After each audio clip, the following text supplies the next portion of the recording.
ಪರಮಪೂಜ್ಯ ಸ್ವಾಮೀಜಿಯವ್ರ ಬಗ್ಗೆ ನಮ್ಮ ರಮೇಶ್ ಬಂಡಿ ಸಿದ್ದೇಗೌಡರು ಅವರ ಬಗ್ಗೆ ಹೇಳಿದ್ರು, ಇನ್ಯಾವುದಾದ್ರೂ ಮಠದ ಸ್ವಾಮಿಗಳ ಬಗ್ಗೆ ಹೇಳಿದ್ರು ನನಗೆ ಗೊತ್ತಿಲ್ಲ. ನಾವುಗಳು ಪರಮಪೂಜ್ಯ ಸ್ವಾಮೀಜಿಯವರಿಗೆ ನಿಮ್ಮ ಆದಿ ಸರಿ ಇಲ್ಲ, ಸರಿಪಡಿಸ್ಕೊಳ್ಳಿ ಅನ್ನೋ ಮಟ್ಟಿಗೆ ನಾವು ಬೆಳೆದು ಬಿಟ್ಟಿದ್ದೀವಿ ಅಂದರೆ ಅಲ್ಲಿಗೆ ನಾನು ಏನು ಹೇಳಬೇಕು ಗೊತ್ತಿಲ್ಲ. ಇವತ್ತು ಪರಮ ಪೂಜ್ಯರ ನಡವಳಿಕೆ ಈಗ ನಾನೇ ಒಪ್ಕೋತೀನಿ ಸಾರ್ವಜನಿಕವಾಗಿ. ಒಂದು ಬಾರಿ ಪರಮ ಪೂಜ್ಯ ಸ್ವಾಮೀಜಿಯವರು ಈಗಿನ ರಾಜ್ಯದ ರಾಜಕಾರಣದಲ್ಲಿ ಒಂದು ಮಾತು ಹೇಳಿದ್ರು, ಯಾರೋ ಒಬ್ಬರನ್ನ ಮುಖ್ಯಮಂತ್ರಿ ಮಾಡಬೇಕು, ನಮ್ಮ ಸಮಾಜ ಅದಕ್ಕೆ ತಯಾರಾಗ್ತೀವಿ ಅಂತ.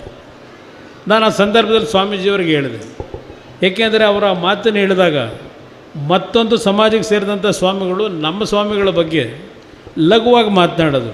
ನಾನು ಒಂದೇ ಮಾತು ಹೇಳಿದೆ, ನಮ್ಮ ಸ್ವಾಮೀಜಿಯವರ ವ್ಯಕ್ತಿತ್ವ ಎಲ್ಲೋ ಇದೆ.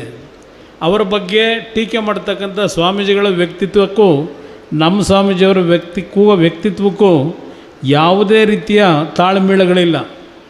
ಆ ಹಿನ್ನೆಲೆಯಲ್ಲಿ ನಾನು ಪರಮ ಪೂಜ್ಯರಿಗೆ ಹೇಳಿದೆ, ಬುದ್ಧಿ ನೀವು ಯಾವುದೇ ಕಾರಣಕ್ಕೂ ಯಾರಿಗೇ ಆಗಲಿ ರಾಜಕೀಯವಾಗಿ ನಾನು ಇಂಥವ್ರಿಗೆ ಬೆಂಬಲ ಕೊಟ್ಟಿದ್ದೇನೆ ಅಂತಕ್ಕಂಥದ್ದು ಎಲ್ಲೂ ನೀವು ಹೇಳಬಾರ್ದು ಅಂತಕ್ಕಂಥದ್ದು ನಾನೇ ಹೇಳಿದ್ದೇನೆ.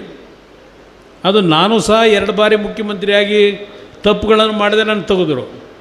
ಆಗ ನಾನು ಸ್ವಾಮೀಜಿಯವ್ರ ಹತ್ರಕ್ಕೆ ಹೋಗಿ ನಾನು ಬುದ್ಧಿ ನೀವು ನನ್ನ ಪರವಾಗಿ ನಿಲ್ತಿರೋ ಇಲ್ವೋ ಅಂತ ಕೇಳಿದ್ನ. ಅದು ಸ್ವಾರ್ಥ ಆಗ್ತದೆ. ಪರಮ ಪೂಜ್ಯರು ಅವರ ಒಂದು ನಡವಳಿಕೆಯನ್ನು ನಾನು ಹತ್ತಿರದಿಂದ ಗಮನಿಸಿದ್ದೇನೆ. ನಾವು ಯಾರೂ ಅವರನ್ನು ದುರುಪಯೋಗ ಪಡಿಸ್ಕೋಬಾರ್ದು. ನಾನು ಕೊನೆಗೆ ಸ್ವಾಮೀಜಿಯವ್ರ ಮನಸ್ಸಿಗೆ ಅದು ನೋವಾಗಿದ್ದರೆ ದೇವೇಗೌಡರು ಒಂದು ಮಾತು ಹೇಳಿದ್ರು ನನಗೆ, ಪರಮ ಪೂಜ್ಯರ ಬಗ್ಗೆ ನೀನು ಮಾತನಾಡಬಾರ್ದಾಗಿತ್ತು.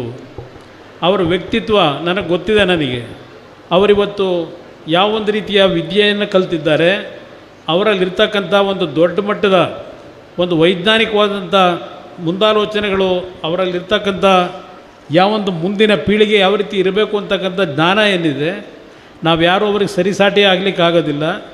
ಅವ್ರ ಮನಸ್ಸಿಗೆ ನೋವು ಮಾಡಬಾರ್ದು ಅಂತಕ್ಕಂಥದ್ದು ಒಂದು ಮಾತು ದೇವೇಗೌಡರೇ ಹೇಳಿದ್ರು ನನಗೆ, ನಮ್ಮ ತಂದೆಯವರು.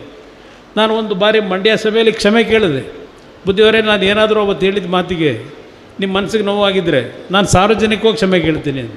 ನನಗೆ ನಮ್ಮ ಸ್ವಾಮೀಜಿಯವರ ಬಗ್ಗೆ ಯಾವುದೇ ರೀತಿಯಲ್ಲಿ ಸಾರ್ವಜನಿಕವಾಗಿ ಯಾರೂ ನಮ್ಮ ಸ್ವಾಮೀಜಿಯವರು ತಪ್ಪು ಮಾಡಿದ್ದಾರೆ ಅಂತಕ್ಕಂಥ ಒಂದು ಬೆರಳು ತೋರಿಸ್ತಕ್ಕಂಥದ್ದು ಆಗಬಾರದು ಅನ್ನೋದಷ್ಟೇ ನನ್ನಲ್ಲಿರ್ತಕ್ಕಂಥ ಒಂದು ಸ್ವಾಮೀಜಿಯವ್ರ ಬಗ್ಗೆ ಗೌರವ ಇಟ್ಕೊಂಡಿರ್ತಕ್ಕಂಥದ್ದು.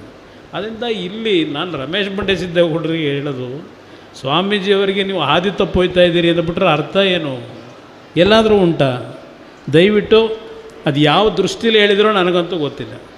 ಆದರೆ ಈ ಒಂದು ಸಂದರ್ಭ ನಾನು ಅಲ್ಲಿಗೆ ನಿಲ್ಲಿಸ್ತೀನಿ. ನಿರ್ಭೀತ, ನಿಷ್ಪಕ್ಷಪಾತ, ವಿಶ್ವಾಸಾರ್ಹ ಸುದ್ದಿಗಳಿಗೆ ಮತ್ತೊಂದು ಹೆಸರಾಗಿರೋ ನ್ಯೂಸ್ 18 ಕನ್ನಡ ಈಗ ಆಪ್ನಲ್ಲೂ ಲಭ್ಯ ಇದೆ. ದಯವಿಟ್ಟು ಇಲ್ಲಿರೋ QR ಕೋಡ್ ಅನ್ನು ಸ್ಕ್ಯಾನ್ ಮಾಡಿಕೊಂಡು ಆಪ್ ಡೌನ್ಲೋಡ್ ಮಾಡೋದಕ್ಕೆ ಮರಿಬೇಡಿ. ನಿಮ್ಮ ಬೆಂಬಲ ಹೀಗೆ ಸದಾ ನಮ್ಮೊಂದಿಗಿರಲಿ. ಧನ್ಯವಾದ.